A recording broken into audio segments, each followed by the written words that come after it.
Good morning. I am Murray Zwickel. Can you hear me? I'll say it again, and I want response. Good morning. Thank you. And I am Murray Zwickel. I use he, him pronouns, and I'd like to welcome you to Bucksmont Unitarian Universalist Fellowship's multi-platform worship where, moved by love, we share lifelong journeys of growth, wonder, and healing, nurturing wholeness in society and spirit, creating a community of justice and compassion. I'd like to give a welcome to everyone joining us online and in person today. Members, friends, and those who may be newcomers to our community this morning. As we begin our service, please take a moment to silence your cell phones. If you are new to Bucksmont and visiting us in person today, please stop by our visitor center in the front hallway near where you came in. There you can also make a name tag for yourself and find more information about Unitarian Universalism, Bucksmont Fellowship, and upcoming events. If you'd like a hymnal or a printed order of service, those are available near the entrance to the sanctuary.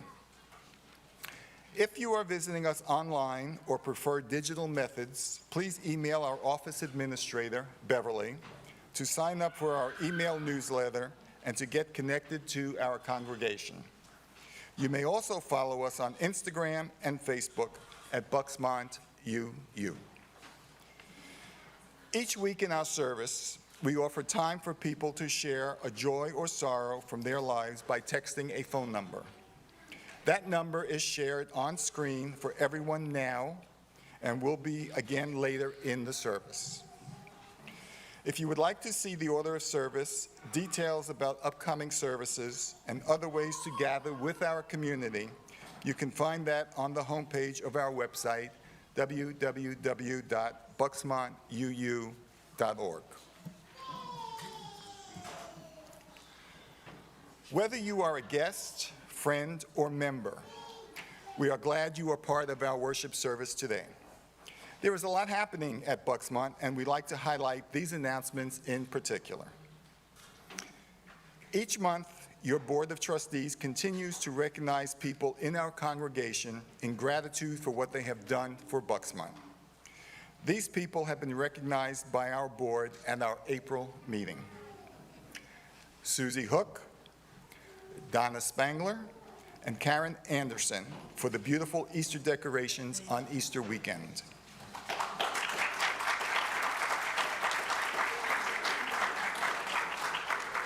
Margaret Lee, who made the Easter sunrise service happen this year for her first time, which was over and above her job duties as music director. It was a great success. We had a big turnout of around 30 people, and Margaret also did a lot of work for the later 10:30 a.m. regular Sunday service. To the entire stewardship committee, including Mike Sherman, Dina Condren, David Marshall, Elaine Barkin, Kathleen Herman, Jackie Drews, Bill Hines, Dave Haggard, Nancy Haggard, Rob Livesey, and Howard Barkin.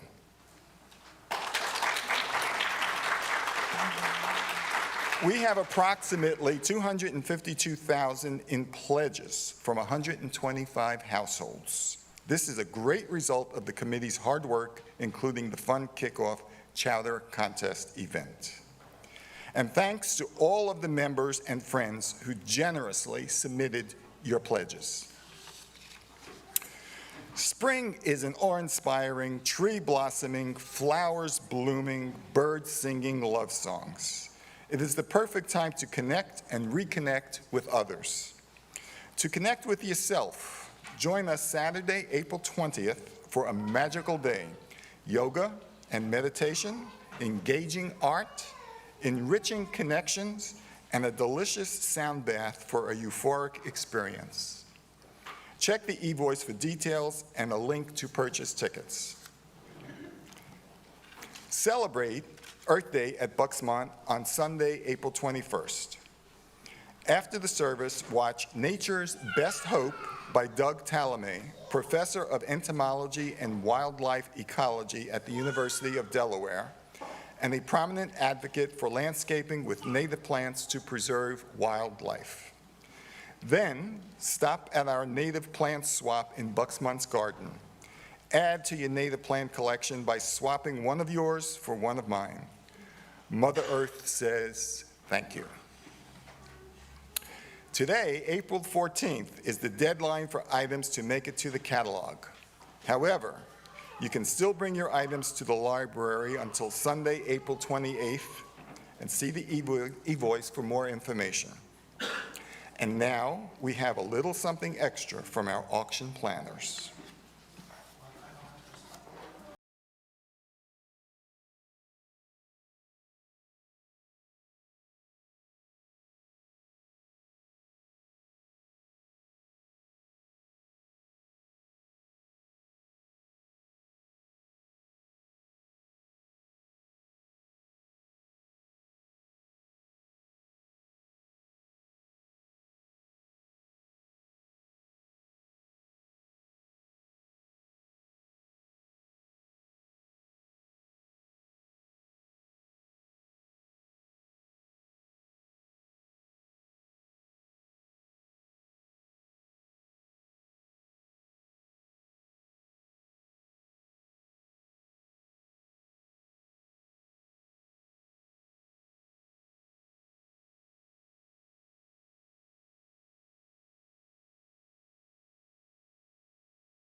As we gather in our sanctuary, in our homes, or watch from mobile screens almost anywhere, we are all together.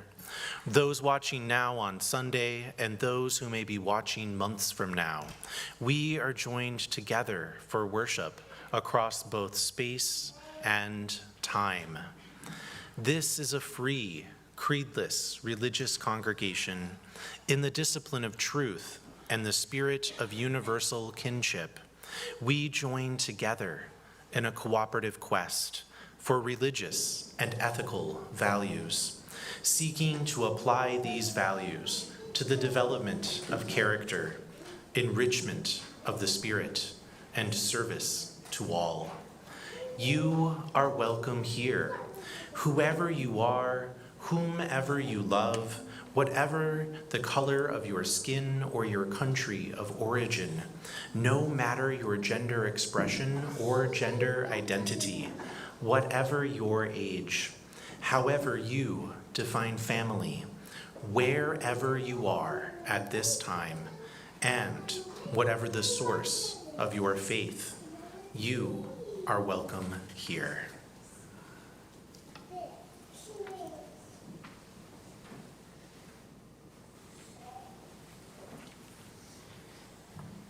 This morning, as we do each time we gather, we kindle our Unitarian Universalist chalice.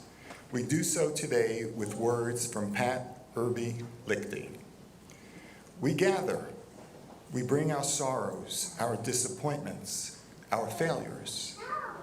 We gather for healing, for laughter, and to rejoice.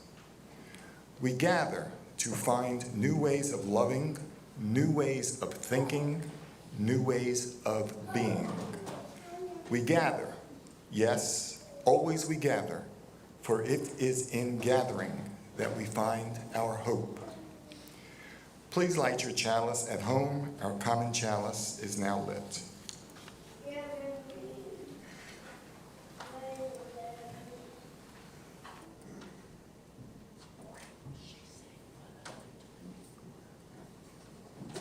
Good morning, everyone. My name She. Please rise in body and or spirit to sing hymn number 347, Gather the Spirit.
It's time for all ages, everyone, so come on up.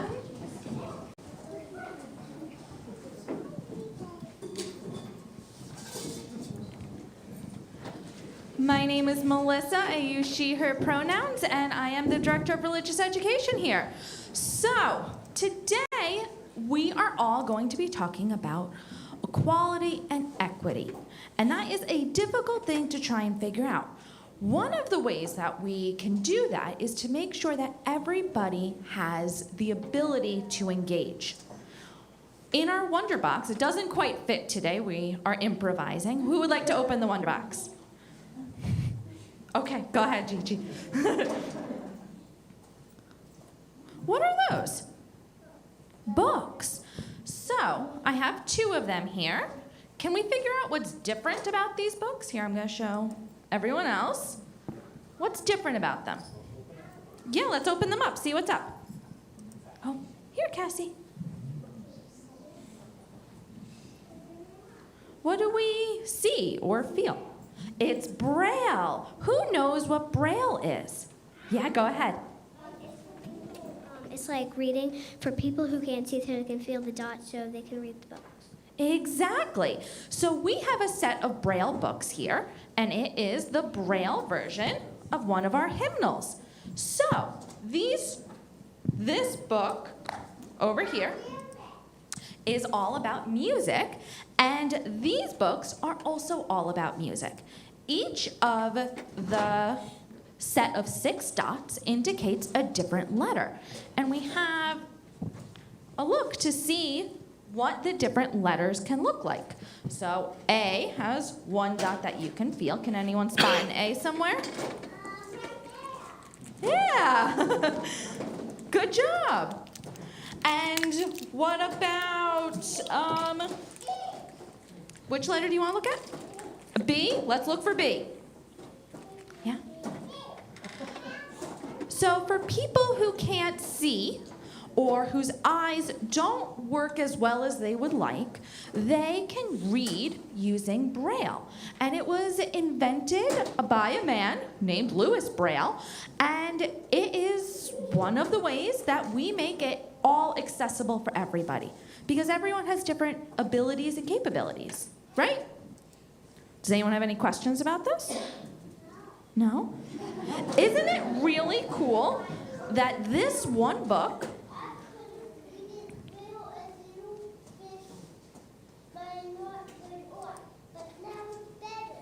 Yeah, you read Braille with your fingers, not with your eyes. And this one book is in like 10 of these books. Isn't that pretty cool? Yeah. All right. Thank you all for sharing today and joining us up here. Let's head downstairs.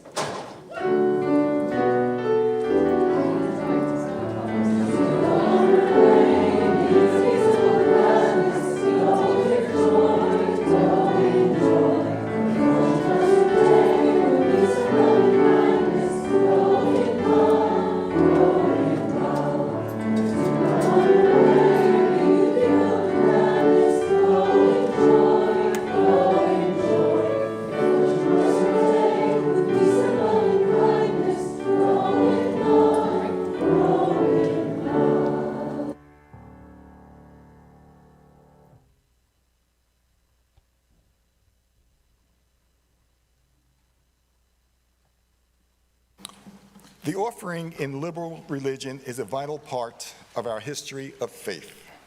As a covenanted community, people who freely choose to be here, our voluntary giving is symbolic of that freedom of choice. Each week at Bucksmont, we share our offering with a different cause or organization in the community. For the month of April, we are sharing with Kin Wellness and Support, a community creating a comforting, non-medical treatment that offers care and support to all who battle cancer in Bucks County. Kin offers an array of free services which are facilitated by over 50 volunteer practitioners, including Bucksmont members Rosemary Monaco, Nancy Taylor, and Margaret Henley. Some of the services offered include yoga, various support groups, arts and crafts, date and family nights with live music, nutrition programs including cooking classes, a meditative labyrinth, peer-to-peer meetups, gardening, library and research center, and one-on-one and family therapy. Since all Kin programs are offered free of charge, our donations will touch the lives of many in our area. We ask that you participate in our morning offering in one of these ways. You can write a check out to Bucksmont and mail it to the fellowship. You may donate online now or at the end of our worship service, or you may place your donation into one of the baskets as they are passed. We will now receive the morning offering.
Our community continues to grow and thrive due to generous donations of both time and money. For the many ways that you contribute and how it sustains this fellowship, we are truly grateful. This morning's reading was originally written anonymously by a gay high school student and has been adapted by Mark Hicks. My father asked if I am gay. I asked, does it matter? He said, no, not really. I said, yes.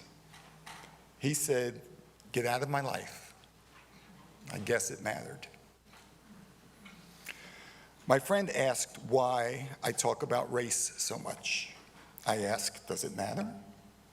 And he said, no, not really. I told him yes. He said, you need to get that chip off your shoulder. I guess it mattered. My neighbor asked why I put that ramp up to my front door. I said, does it matter? He said, no, not really. I told him because it made my life easier. He said, is there a way to make it less obvious? I guess it mattered. A member of my church asked why I like gospel music. I asked, does it matter? And she said, no, not really. I told her that it connects me to my Southern Christian childhood. She said, I think you're in denial about your oppression. I guess it mattered. My God asked me, do you love yourself? I said, does it matter? And she said, yes. I said, how can I love myself? I am gay, Latino, disabled, and a Christian in a hostile climate. She said that is the way I made you. Nothing will ever matter again.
something is different. The pulpit is moved, a couple of chairs and an extra table are over there. Things may feel a bit off. I may appear shorter or lower than when I last spoke to you. If you were here last week, you may have been surprised by the relatively minor changes to the way things are set up here in the front of our sanctuary. Or you may have shrugged, or you may have barely noticed a difference at all. But what can feel like a minor or inconsequential to some can mean a world of difference to others. We moved the stage from the sanctuary down to room 101 the first week of April. Why? Partially because of this reading, which was shared by our February guest speaker, Donna Harris. The reading is by UU minister Reverend Sean Parker Dennison, who was guest preaching at a UU congregation, which had done a lot to make their historic building more accessible. And then they took me upstairs to the worship space and showed me the pulpit, which was about 4 steps up on the chancel. Those stairs are not a barrier for me, but they would be for others. And we'd just been celebrating their good work in making the rest of their building accessible, and I choked. I stammered out something like, "Too bad those stairs are there," which was neither very polite nor very helpful in reminding them there was still work to be done. And then I preached from their pulpit, even though it was inaccessible, and even though I have a commitment to preach only from an accessible place in the room. In this case, that just would have meant preaching from the floor rather than going up the stairs to the pulpit. The hardest times to hold ourselves and each other accountable compassionately is when the work has begun, but there's still more to be done. We want to acknowledge the effort, and it feels a little awkward to say, "What a great start. You did something great, but you're not quite there." And sometimes we're the ones who have begun to change. It's hard to hear. I'm still going to preach from the floor since not everyone can access your pulpit. You never know what effect the words you share will have on a place. Donna Harris likely didn't intend her reading to spark the conversation it did. In actuality, it re-sparked a conversation we've been having for years about how accessible our own pulpit is. Instead of 4 steps, ours had 2 steps, little half steps, to get onto a stage that raised the front of the room 8 inches taller than the floor. In our widening the circle conversations over the course of the last year and a half or so, the lack of consistent access for those leading worship came up over and over again. I know over the years we have worked on ways to make the stage accessible. We have a folded ramp just over there under a nice cloth that I believe has been set up once or maybe twice in the 5.5 years I have been here. What ended up happening most of the time is what often happens. The easiest and most expeditious answers came forward. If people could, they took the risk to traverse the 2 steps. Or we moved the pulpit onto the floor rather than go through all of the work and rigmarole of setting up a ramp for just one Sunday. And if someone knew in advance they would be able to not make it onto the stage, they could make that request of us. This requires a lot of people to advocate for themselves, plan ahead, and to just know that they need to make the ask, or that that cloth-covered thing over there is a ramp that they could even request at all. So a congregant who was here at Donna's service started the conversation with me again, patiently bringing up this need once more, which had been heard but not heeded for many years. We talked about the ways we might make a permanent ramp happen and the challenges of the space and costs surrounding that. Then, in the midst of our conversation, the idea formed that what if we moved the stage out? What if we literally removed the optional obstacle we had created? We built the mobility challenge into our space. It wasn't original to the room design. It wasn't a 300-year-old pulpit chancel that had all of this historic significance. I'm sure there were good reasons to do so, but I was left thinking that those reasons all have the unintended consequence of limiting who can speak in our worship services and from where they can do so. This change isn't earth-shattering, except for those who need it. This change also isn't a moment of completion on our journey to being more accessible, but instead one piece of a larger puzzle. I'm aware, just as Reverend Sean's reading pointed out, that even though we have a lift at the front door and Braille versions of our hymnal and 2 less steps in our sanctuary, that we are not done yet. Being done isn't the point. That same reading closes this way. And yet, as Dr. King says, we have to grapple with our incompleteness.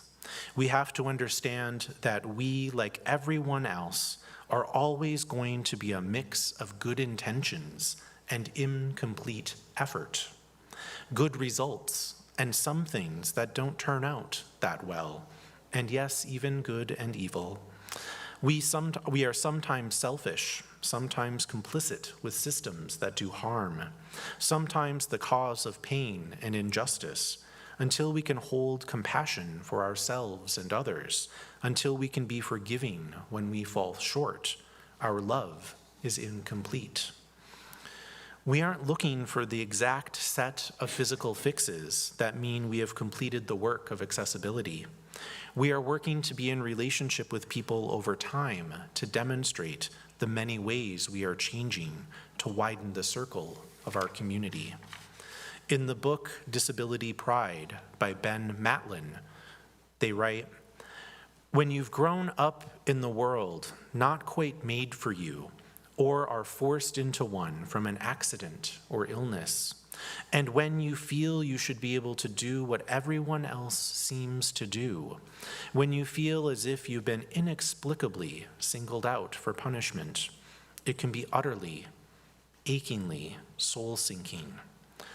Worse still, it's hard to shake. Internalized ableism is believing the prejudicial assumptions and expectations thrust on you by society, believing you're inferior, undesirable, burdensome, don't fit in, and or in need of repairing or healing or fixing or curing. Internalized oppression is not the cause of our mistreatment. It is the result of our mistreatment, says British disability scholar Deborah Marks. It would not exist without the real external oppression that forms the social climate in which we exist. Once oppression has been internalized, little force is needed to keep us submissive. Part of that work for us as a community is about language as well. Matlin writes later, "In the decades since the ADA, the terminology around disabilities continues evolving. All socio-political movements are bound to get hung up on vocabulary at some point. It's almost unthinkable to talk about any marginalized group today without carefully weighing your choice of words. This isn't just a matter of political correctness or trendiness. It has to do with group identity, being able to ascribe to yourself your own nomenclature, instead of accepting what the majority culture, or even a past generation, clapped onto you, is key to feeling agency over your fate and asserting your autonomy. But which words or phrases are best for expressing pride? Many people in the disability justice movement have abandoned terms like special needs or other euphemisms like handy-capable, and instead pushed for disability and disabled over all other descriptors. In the early 2000s, Lawrence Carter Long, a disability activist with cerebral palsy, started the hashtag #SayTheWord to promote these terms. He says, "The language we use mirrors the way we think. Embracing the word disabled, fighting the urge and the conditioning that demands we distance ourselves from it, is a powerful illustration of self-determination in action." Similarly, the preferred language around those who are not currently experiencing a disability is no longer able-bodied, but rather non-disabled. Partially, this decenters the ability of one's body, because disability is more than about whether you utilize a cane or a wheelchair. There are hidden disabilities, mental health disabilities, disabilities related to senses like hearing and sight, and the way your brain processes information, to name just a few. Your body may be able to move upstairs, jump, do cartwheels, and you may still be a part of the disabled community. I thought today might be the right day to share something about myself that few in this community know. I have a genetic bleeding disorder called von Willebrand disease, which means my blood doesn't clot properly. It is the most common bleeding disorder and is found in somewhere around 1% of the US population. My particular type means that my blood does clot, just a bit slower than is typical. As a baby, I was bruised a lot. Just picking me up would cause bruising all over my body. As I grew, that piece reduced, and now the times it matters most is in the case of major accident or surgery. It is genetic.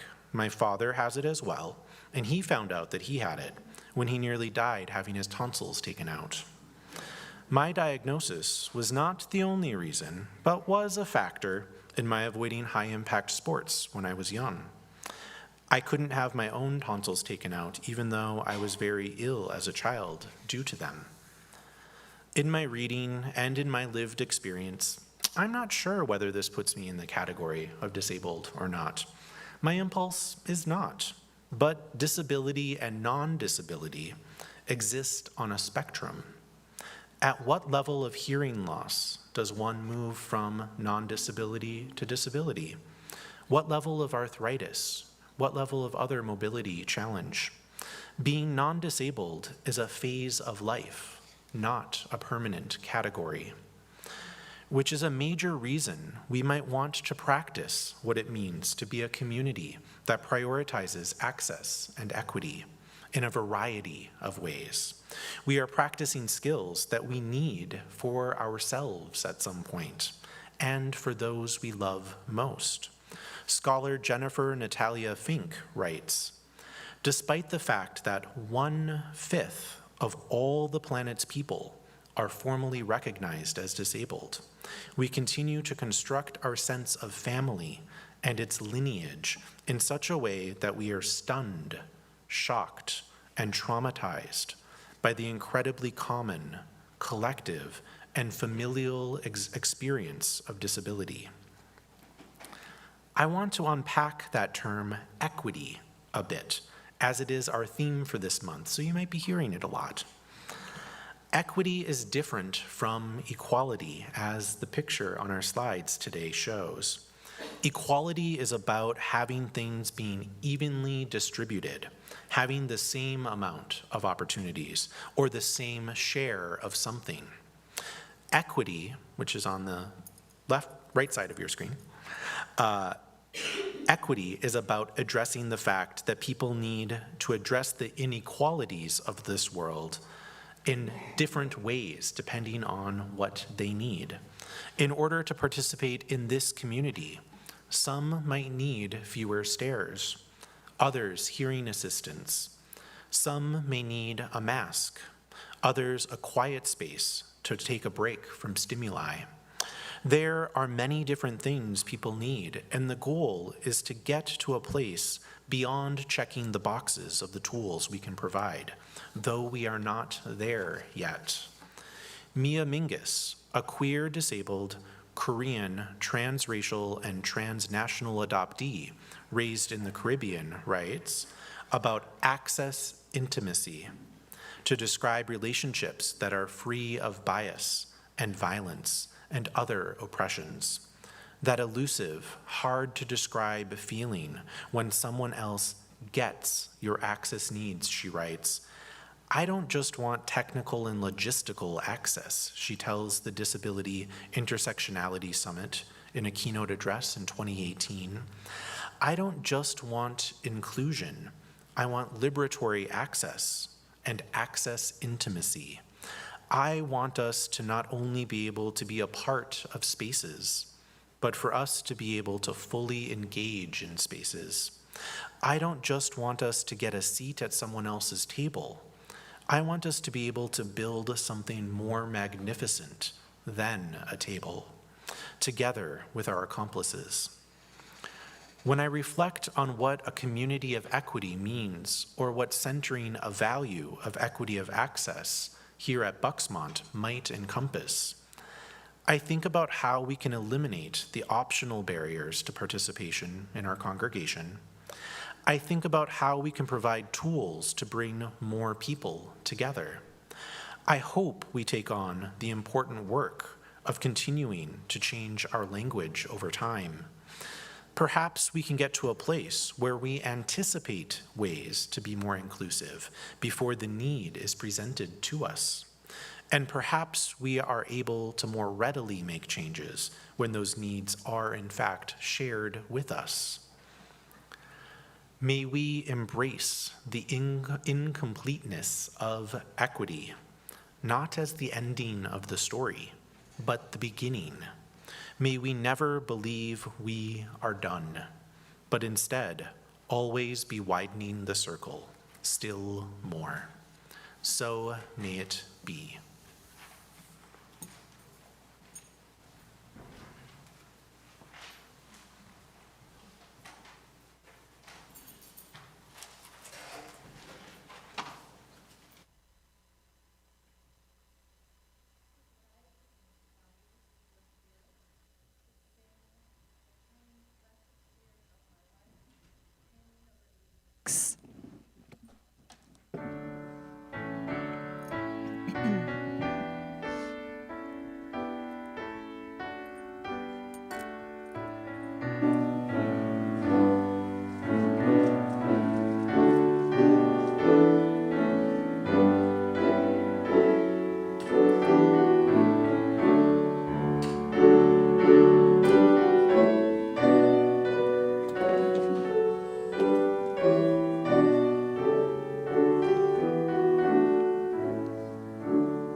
Blessed Spirit of my life, give me strength through stress and strife. Help me live with dignity. Let me know serenity. Fill me with provision. Clear my mind of fear and confusion. When my thoughts flow restlessly, let peace find a home in me. Spirit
Let us now enter into a time of awareness within ourselves and connection beyond boundaries, connection to one another, to that interdependent web of life, of which we are each but one small thread. As we breathe in, we are connected. As we breathe out, we are connected.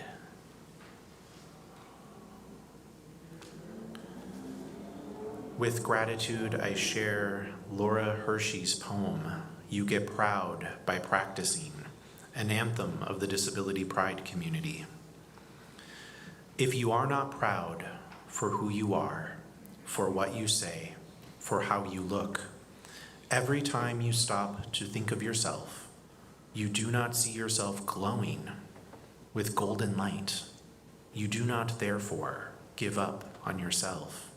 You can get proud. You do not need a better body, a purer spirit, or a PhD to be proud. You do not need a lot of money, a handsome boyfriend, or a nice car.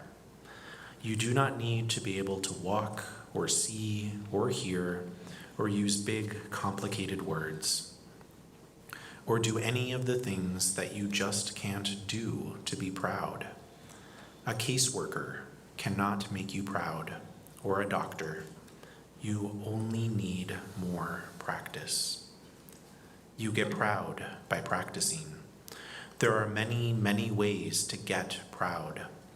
You can try riding a horse, or skiing on one leg, or playing guitar, and do well or not so well, and be glad you tried either way.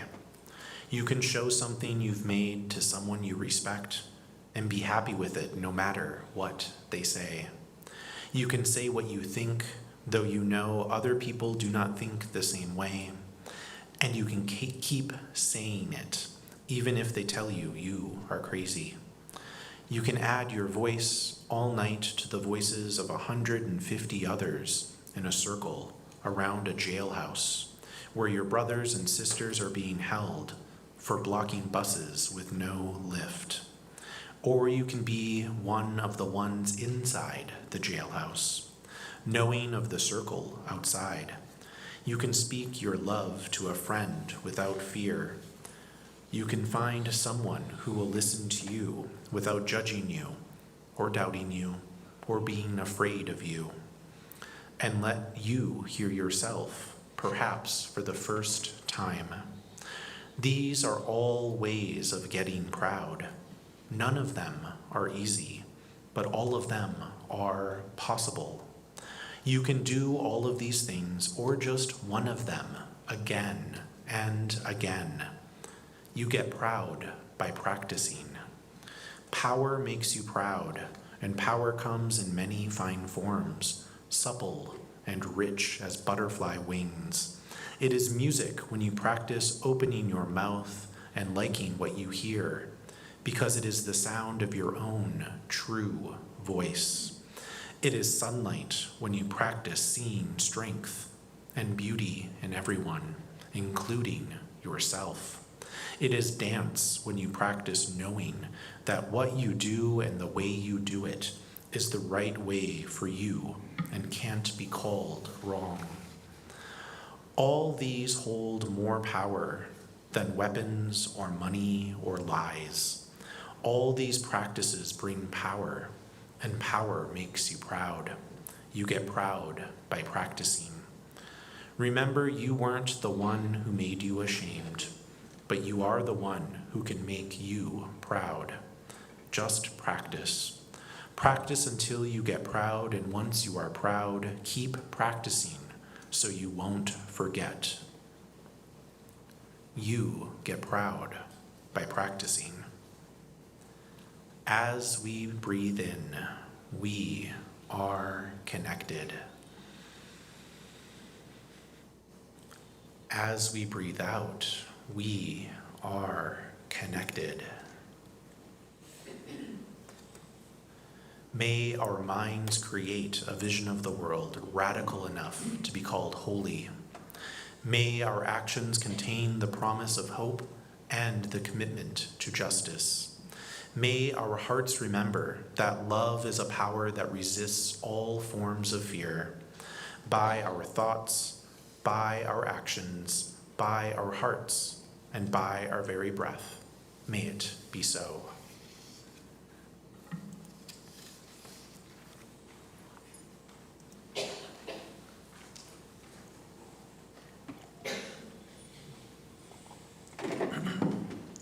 As part of our caring outreach to one another, we set aside a few moments to note both the sorrows and the joys in our lives. In these moments of peace and reflection, we turn our attention to one another. We hold each and all in our compassionate thoughts and the prayers of our hearts. This morning, we are dropping stones into water.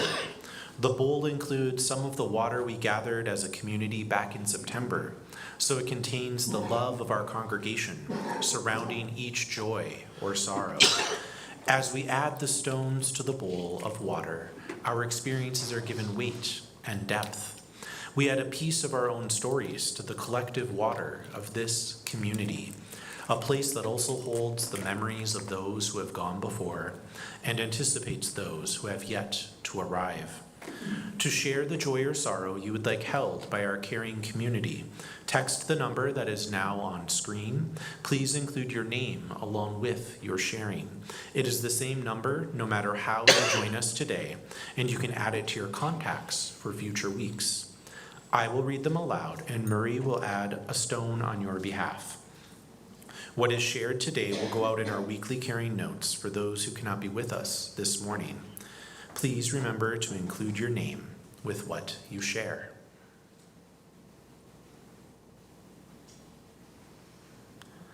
And now we will add a final stone for all of the joys and sorrows that remain unspoken and deep within our hearts. With stones gathered and remembrances shared, we honor our joys and our sorrows, those shared this morning and the many, many more that exist beyond words. Through our time together, our relationships are deepened and our community made whole.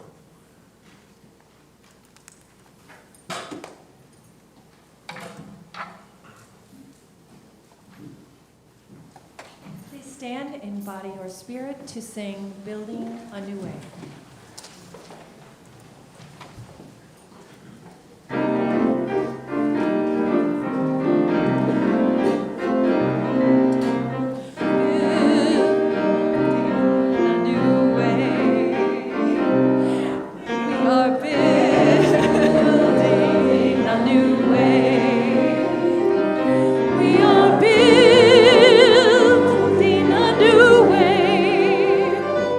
We are building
Our chalice extinguishing words this morning are from Cynthia Landrum. We leave this gathered community, but we don't leave our connection, our concerns, our care for each other. Our service to each other, to the world, and to our faith continues. Until we are together again, friends, be strong, be well, be true, be loving.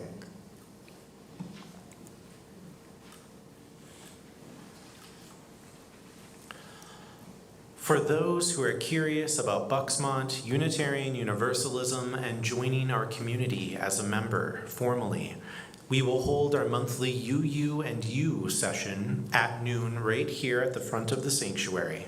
Please join us if you would like. As our community departs from this service, may we remember all who came before. May we imagine all who will come after. In our time, may we honor all who are present with us here and now. In our time together, we create this community, one of promise, one of commitment, one of hopeful equity. In our time together, may each of us become a sanctuary for all we meet on the journey. May we go together now and return again.